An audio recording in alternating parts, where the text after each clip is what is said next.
So Karl Rove went on Fox News, and he's going to talk about Biden's executive orders here, and he makes a bunch of terrible arguments. Take a look.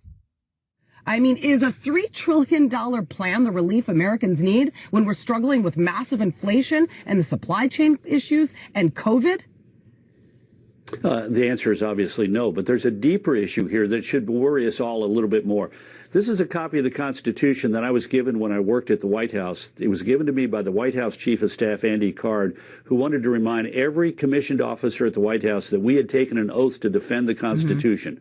Article 1, Section 1 of the Constitution says, all legislative powers herein granted shall be vested in a Congress. That means that the Congress passes laws, not the president.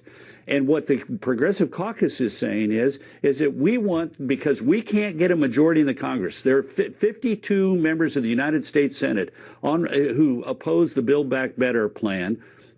Two of them are Democrats, Manchin and Sinema. There may be others, but we've got a majority in the Congress who are not willing to pass this bill. So what do the progressives say? They say ignore the Constitution. Here's the other problem with that. Article 1, Section 9 says that the Congress shall have the sole power to appropriate money. So what do they want the president to do? They want the president to make law because they can't get it through the Congress, and they want the president to spend money that he has no power and no authority to spend. They're calling for essentially an undemocratic action, ignoring the Constitution of the United States. Are they so power happy that they feel that we ought to dismiss the Constitution in search of the Build Back Better plan? I think this is a horrendous moment, and it demonstrates that they're concerned with power and power only. He's totally full of it. Biden absolutely does have the constitutional authority to do all of these executive orders that we talk about on this show on a regular basis. So, for example, student loan debt elimination. You have this jackass would say, oh, wildly unconstitutional. He's not allowed to do that. That's like a dictator. The 1965 Higher Education Act, passed under Lyndon B. Johnson, makes very clear that the Secretary of Education has the right. They hold like 90% or something like that of the student loan debt. They have every right to change that amount or eliminate that amount, to wipe the slate clean. They have every right to do it. That power is already granted under the legislation. So you are just wrong in saying, well, you can't do that. Look, there are certain things that the president can't do through executive order. Everybody knows that. Most importantly, you have the power of the purse for Congress. So namely, they decide how to spend the money and where to spend the money. That's true. But if they already pass legislation that allocates or delegates a certain aspect of the spending to the executive branch, well, then the executive branch, of course, has the ability and the right to do whatever they want with that. So like I said, 1965 Higher Education Act, he has every right to wipe the debt slate clean if he wants. He does it. He does an executive order through his Secretary of Education. They carry it out. Boom, we're done.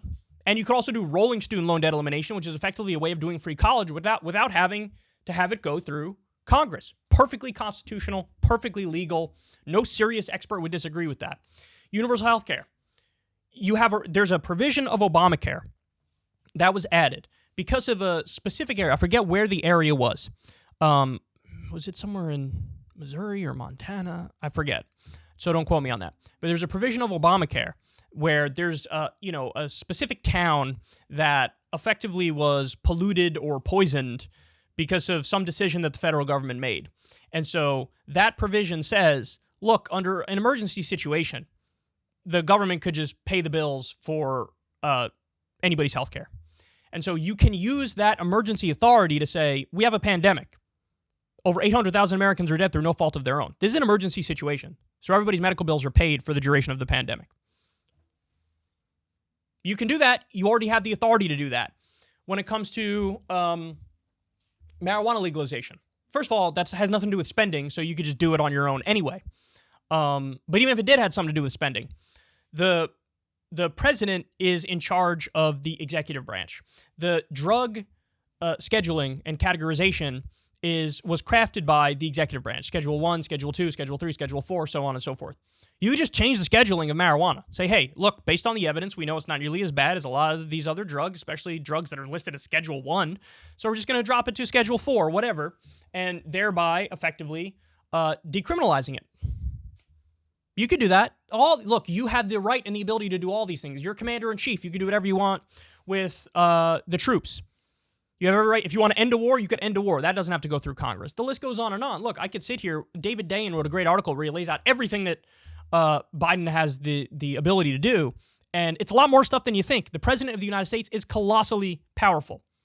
Now, if Biden does happen to do things that I think he doesn't have the constitutional ability to do, I'll tell you guys. But the fact of the matter is, he ain't going to do those things. He's not going to do the things he has the right to do or the ability to do, because he said a number of times, nothing will fundamentally change, and he's not big on these executive orders. So that's to his detriment. But notice, this is why Karl Rove is squealing, because he knows if Biden does a lot of these things, that'll make Biden more popular, and that'll give the Democrats a better chance in the next election. Karl Rove knows that. So now he's screeching and he's squealing and he's crying and he's moaning and he's like, whatever you do, don't do the executive orders, because the Constitution or something. Just don't do them. Don't do them. Because those things would be really popular and it would help Biden.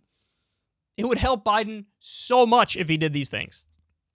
And by the way, I'm of the belief he should do things maybe that are even borderline that he may or may not be allowed to do, and then make the Republicans and make the court system slap it down. If Joe Biden came out and, I don't know, let's make one up, raise the minimum wage for the American people, to all Americans, $15 now. We did it through executive order. Well, there'd be a court case over that, and maybe Joe Biden would lose that court case. But you know who's going to come out looking like the good guy? Hey, that guy tried to raise your wages, and Republicans and the judicial branch shut the whole thing down. Guess what? If you vote for Joe, he'll continue to take bold action and continue to find creative ways to improve your life and take on the court system. That's a winning argument. I mean, FDR tried to pack the Supreme Court. So there you have it. Now, by the way, final point. Barack Obama, 8 years in office, 276 executive orders. Donald Trump, 4 years in office, 220 executive orders. So Trump was doing them at a faster clip than Obama was. And I didn't hear Karl Rove complaining about those. And the reason is he actually ideologically agrees with Trump on most of the stuff he did. So therefore, all of a sudden, no screeching and moaning about the Constitution and our rights and all that. No, all that's gone because Karl Rove ideologically agrees with Trump. So it's okay when he does it. I just don't want Biden to do actual good things for the American people. Karl Rove was in the Bush administration. George W. Bush shredded the Constitution 1,000 ways. For him to talk about the Constitution now is absurd. It's absurd. That's the administration that did torture, that got rid of due process and habeas corpus, that waged illegal wars based on bad information and lies. You have no right to talk about the Constitution if you were part of the administration that was worst when it came to the Constitution. So anyway, there you have it. Joe, do the executive orders. And this is all sad because it's a moot point, because he's not going to do them. And he's going to listen to the likes of Karl Rove, which says a lot about Joe Biden. Ever since Adpocalypse, when YouTube defunded all independent news and politics overnight, we haven't trusted them. We know they can pull the rug out from underneath us at any time. If you enjoy this content, please consider tipping $1 or $2 per month on the Secular Talk Patreon. Link in the video description box below. Thanks for your support.